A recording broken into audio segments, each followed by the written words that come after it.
¿Cómo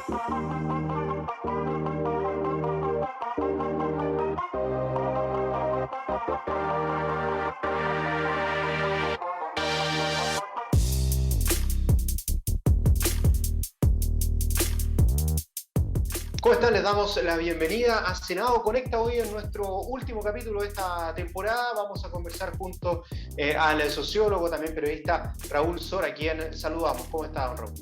Hola, Julio. Sí, un placer siempre estar con TV Senado. Muchas gracias, analista político, analista internacional también, pero queremos llevarlo también al área nacional, a temas también locales, como ¿cómo ve usted el hecho de este nuevo gobierno? ¿Simboliza un gran cambio?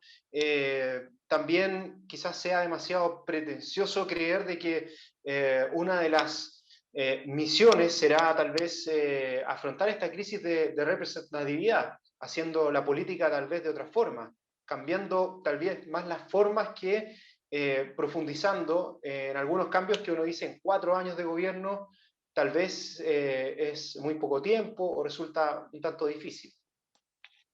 Bueno, es prematuro poder decir algo cómo va a ser el gobierno. Lo que sí podemos decir es que ha despertado unas expectativas enormes fuera de Chile, en Europa, en América Latina. Se habla de una nueva izquierda, una izquierda no dogmática, una izquierda que no es populista, de manera que hay mucha expectativa de lo que puede representar el gobierno del presidente electo Gabriel Boric.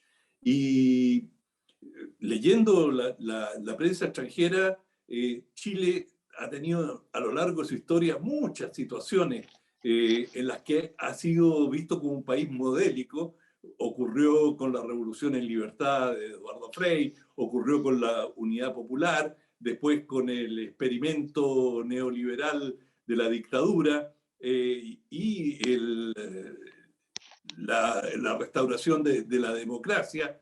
Y este es un nuevo experimento que es visto con enorme, pero enorme entusiasmo. Me ha sorprendido el interés que existe en lo que está ocurriendo en Chile. Raúl, de respecto como de las señales, algo que yo le mencionaba, es muy inusual, por ejemplo, ver cosas que hay respecto de lo llamativo que ha sido para usted y que también de las expectativas que se han generado, por ejemplo, ver a la ministra de la Mujer formando parte del comité político. ¿Son tal vez ese tipo de señales de cambio los que también marcan un paso, una diferencia? Bueno, nunca se puede divorciar completamente la forma del fondo. Y cuando en un país hay un gabinete con mayoría de mujeres, eso ya comienza a ser un tema de fondo, no es solamente forma. Es decir, aquí hay una voluntad política y el hecho que mujeres ocupen puestos que nunca antes habían tenido es lo que en Estados Unidos llaman romper el techo de cristal, es decir, o el techo de vidrio. Es decir, han atravesado umbrales que en el pasado han estado vedados, pese a que Chile, por cierto, ha tenido 2 veces la presidencia de Michelle Bachelet. Es decir, eso ya fue un enorme cambio y no fue el primer país en América Latina. Pero de todas maneras, la señal que está enviando Chile en términos, sobre todo en el tema de la mujer, es muy poderoso.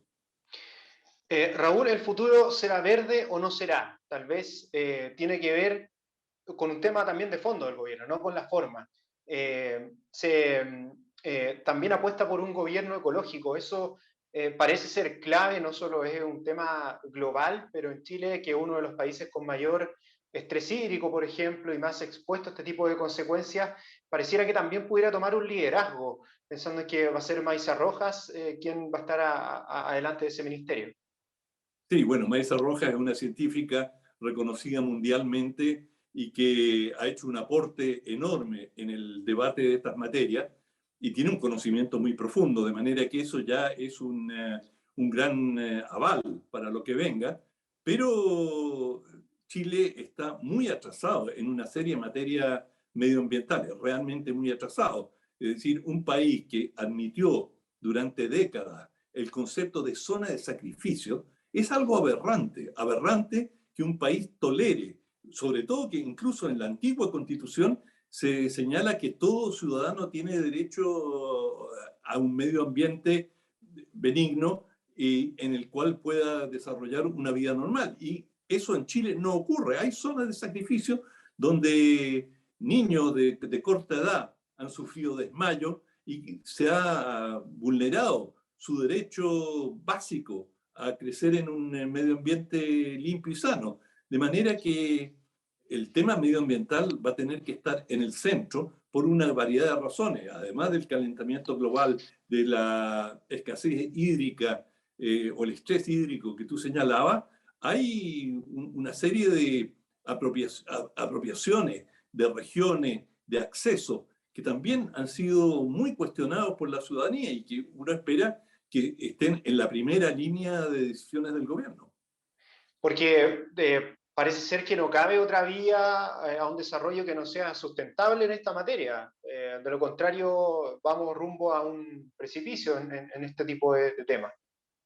Bueno, no es que ya nos estamos cayendo al precipicio en muchas situaciones, es decir, claro, se ve desde el punto de vista económico, el estrés hídrico y cosechas inferiores, pero hay países que ya hay zonas que son inhabitables y eso, por ejemplo, los huracanes en Centroamérica están provocando enormes migraciones. Muchas de estas caravanas que marchan al norte de Estados Unidos es porque las zonas en que habitan los campesinos ya no son aptas para la agricultura.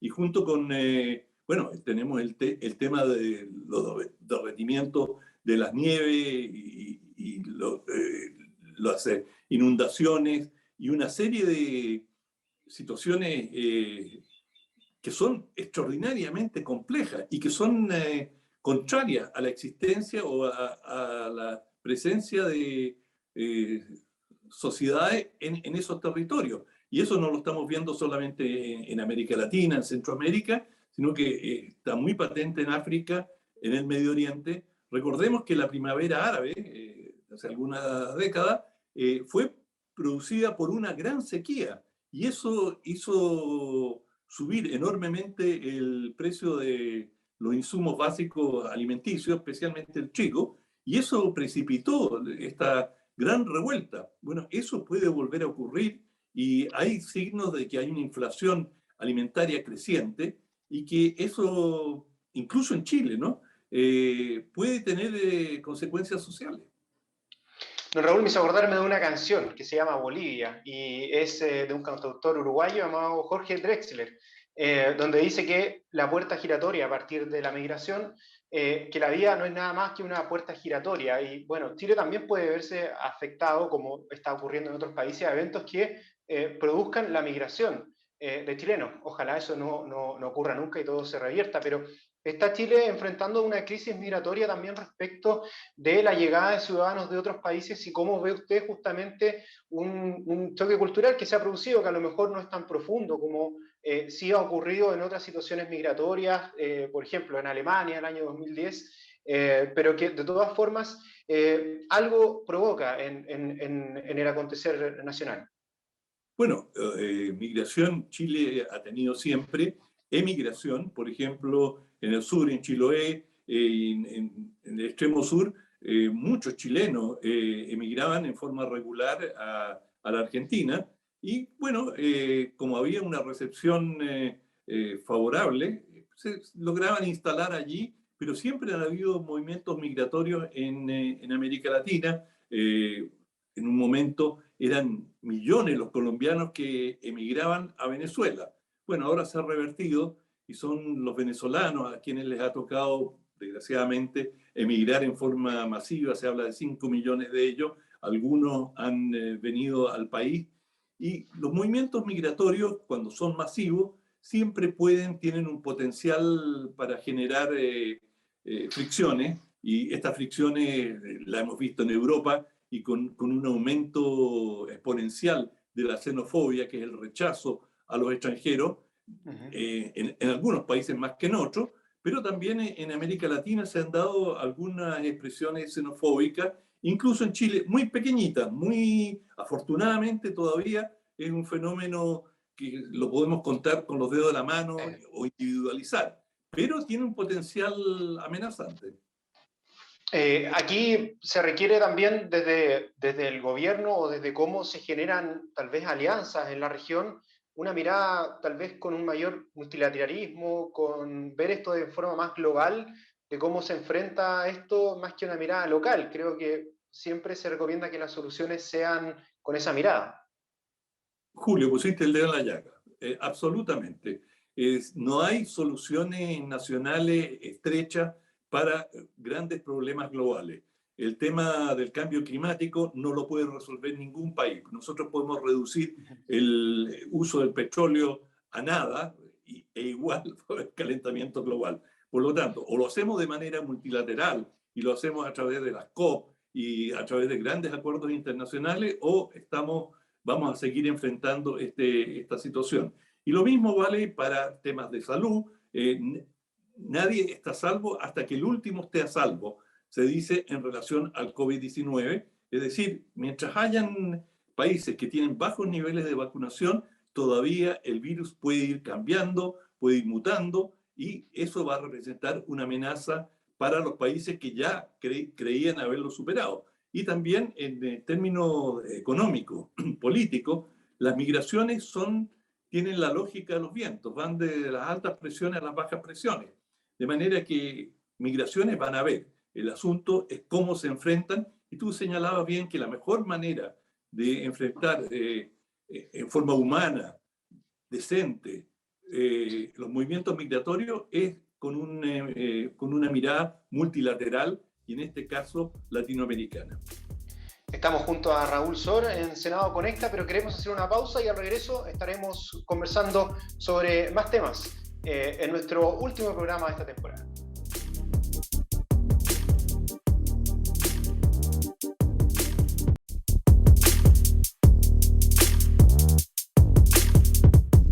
Ya estamos de regreso en Senado Conecta junto a Raúl Sor, sociólogo, periodista y analista internacional, con quien en el primer bloque conversamos, por ejemplo, con la mirada que hay de Chile, y usted nos decía que siempre se había visto como un país modélico.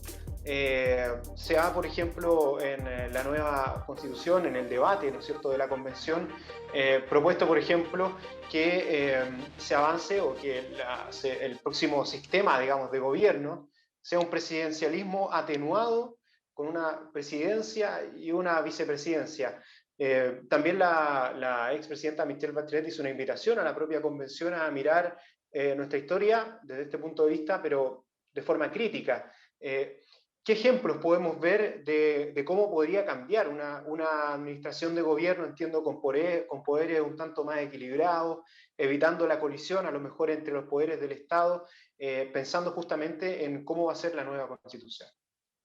Bueno, yo creo que Chile, creo que deben ser muy pocas las personas que discuten que Chile es un país hiper centralizado, y que el poder presidencial es desmedido, y que eso contradice la realidad de un país que tiene necesidades distintas, y se ha venido avanzando en un esfuerzo por descentralizar, por devolver algo de autoridad a las regiones, pero todavía nos queda un camino largo por recorrer.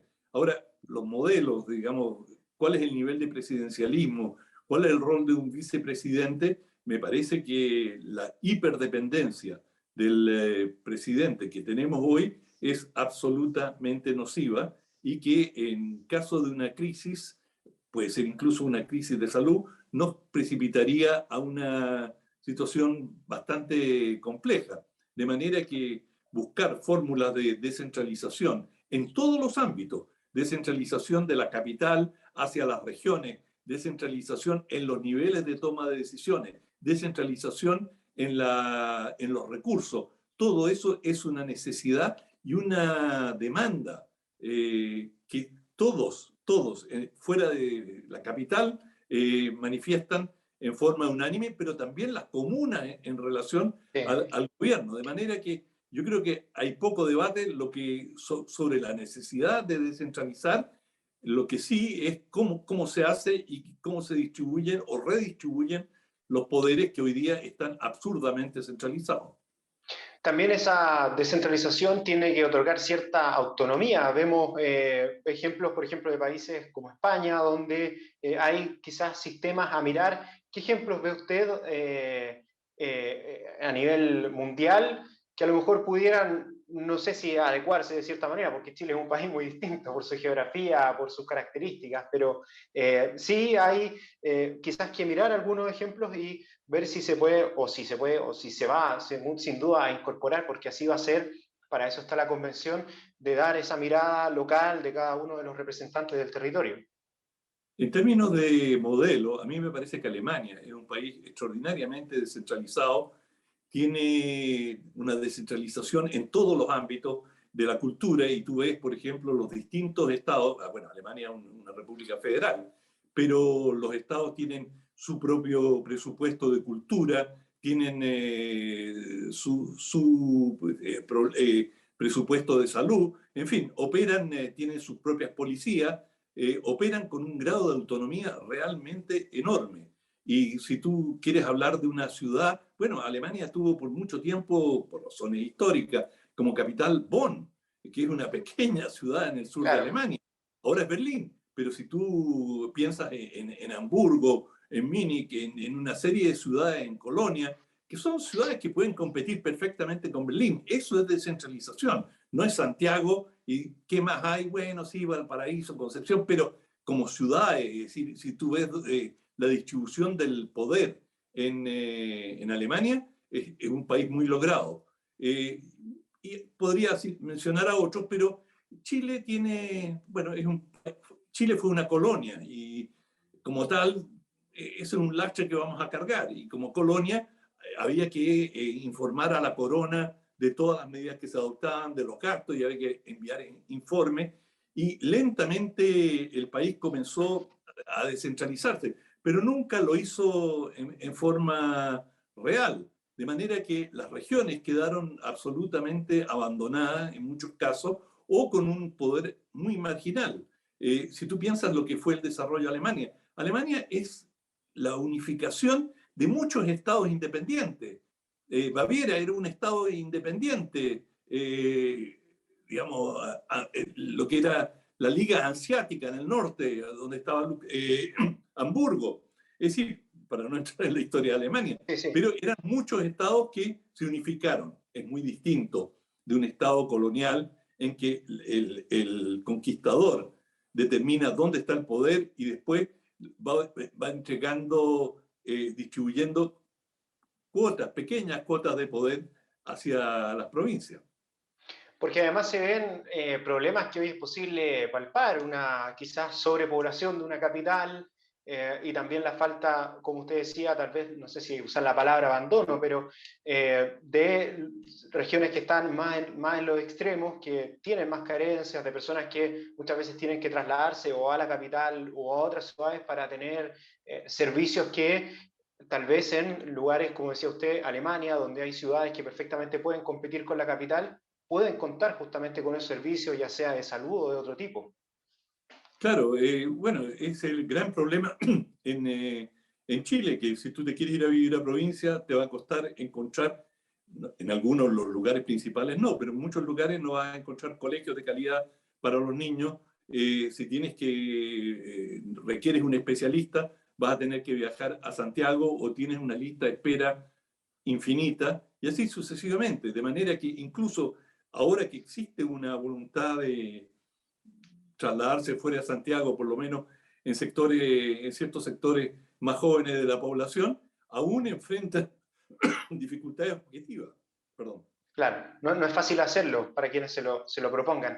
Exacto. Don Raúl, quería llevarlo también a temas más globales. Imposible no preguntárselo. También está el tema de lo que está ocurriendo con algunas hostilidades en Rusia, principalmente dada la situación que ocurre en Ucrania, con ciertas penínsulas que tienen ahí un grado también de presencia de los rusos, pero que tiene que ver con algunas pretensiones del Kremlin respecto de que otros países puedan ingresar a la OTAN y que en el fondo tiene que ver con perder poder en su zona de influencia más cercana. Bueno, míralo así, o sea, Estados Unidos no aceptó que la Unión Soviética le instalara misiles en Cuba. Y cuando eso ocurrió en 1962, Estados Unidos estuvo al borde de ir a una guerra mundial para obligar a los soviéticos a que sacaran los cohetes. Es decir, a ningún país le gusta o acepta fácilmente, sobre todo si tiene la capacidad de rechazarlo, que le instalen misiles y bases militares en su frontera. De manera que para mí es totalmente comprensible que Rusia haya reaccionado frente a la pretensión de Ucrania de ingresar a la OTAN. Y por lo tanto Rusia ha puesto como condición que Ucrania no lo haga. A Rusia se le prometió, específicamente a Gorbachev, que jamás habría una expansión de la OTAN, la Organización del Tratado del Atlántico Norte, que agrupa al grueso de los países europeos, Estados Unidos y Canadá, que esa alianza militar, que dicho sea pasa, no tiene tropas propias, sino que depende de los ejércitos nacionales, bueno, que esa alianza, la OTAN, no se iba a expandir hacia la frontera rusa. Y bueno, estas garantías que pidió Gorbachev le fueron dadas, pero verbalmente. Y si te fijas, una de las grandes exigencias de Rusia ahora es respuesta por escrito. Se la acaba de dar Estados Unidos y no fue la respuesta que esperaba Rusia, porque le dijeron, bueno, Ucrania es soberana y si se quiere incorporar a la OTAN, allá ellos. Los rusos, digamos, en ese sentido ahora se deben sentir frustrados, pero ellos tenían esa garantía verbal y por eso insistieron tanto en que se lo pusieran por escrito, lo que viene a ser igual casi a un acuerdo. Si tú lo pones por escrito, te comprometes a que vas a cumplir con ello. Si no, puede pasar que las palabras se las lleva el viento. Y en el caso de Rusia-Ucrania, se las llevó el viento. Es llamativo que a ese nivel ocurran, digamos, este tipo de acuerdos, pero que el hecho de que sean verbales, me imagino deben haber tantos otros ejemplos que las palabras se las haya llevado el viento a nivel internacional Chamberlain, antes de la Segunda Guerra Mundial, viajó a Múnich y se reunió con Hitler y le pidió garantías a Hitler que no iba a invadir otros países europeos. Y cuando volvió a Inglaterra hay una imagen muy famosa de él mostrando el papelito. Bueno, ese papelito sirvió de nada porque Hitler no lo respetó. Así que aunque te lo pongan por escrito, si hay voluntad de guerra, ello va a seguir adelante. ¿Y cree que aquello pudiera ocurrir o estamos en una fase más bien hostil tan solo? Yo creo que no. Mi impresión es que no va a haber un conflicto abierto que no está en el interés de nadie. A los rusos ciertamente no les conviene un conflicto abierto. Se pondrían a una serie de represalias. Pero independientemente de eso, sí, los rusos tienen tienen mucha experiencia militar. Hoy día se conmemoran 77 años de la liberación que los rusos hicieron del campo de concentración de Auschwitz. Y bueno, ahí, digamos, los rusos saben de primera, de experiencia directa. Ellos perdieron más de 20 millones de personas en esa guerra. Ellos no toman ligeramente los conflictos militares. A Ucrania no le conviene, ciertamente, porque está en una situación de debilidad. Y a Europa no le interesa para nada. Alemania quiere el gas ruso y Alemania ha tomado una actitud bastante cauta frente a esta crisis. Francia no la quiere y el único que se ha mostrado más entusiasta es Johnson en Gran Bretaña, pero Boris Johnson tiene buenas razones para tratar de distraer la opinión pública en su país. Bueno, motivos diferentes, pero claro, como dice usted al final, es algo que nadie quisiera, que ocurriera, que nadie lo quiera así también. Tampoco es como, Estados Unidos, como te voy a decir, Estados Unidos para el presidente Biden, él entró o ganó, hizo su campaña diciendo fin a las guerras interminables. Se refería a Irak y a los 20 años que pasaron en Afganistán. Por lo tanto, para Biden, que está con una muy baja popularidad en Estados Unidos, sería lo último que él querría es comprometerse en un conflicto contra Rusia en circunstancias que Estados Unidos ha puesto todo su eje, todo su punto de gravitación para contener a China, a la que ve como su rival directo, no a Rusia. Rusia es un país te digo, no está entre las 10 economías más importantes del mundo. Rusia tiene relativamente poco peso económico en el mundo. Militar es distinto. Don Raúl, mencionado con queremos agradecerle por haber estado junto a nosotros, por haber hecho este análisis a nivel local, regional y ahora también dejarnos al tanto de lo que pasa a nivel global con lo ocurrido ahí o lo que ocurre en Rusia y Ucrania particularmente, con esta mirada que de su parte siempre se agradece. Así es que gracias por haber estado con nosotros. Gracias, Julio, gracias, Rodrigo, tu editor, y feliz de estar siempre con este canal del Senado. Que esté muy bien. Chao. Y nosotros queremos invitarlos a que tanto esta entrevista como las anteriores que hemos tenido en nuestro programa Senado Conecta puedan volver a revisarlas en nuestro canal de YouTube TV Senado Chile, y también a que esté atento a las redes sociales del Senado para más novedades sobre nuestro programa. Gracias por su compañía.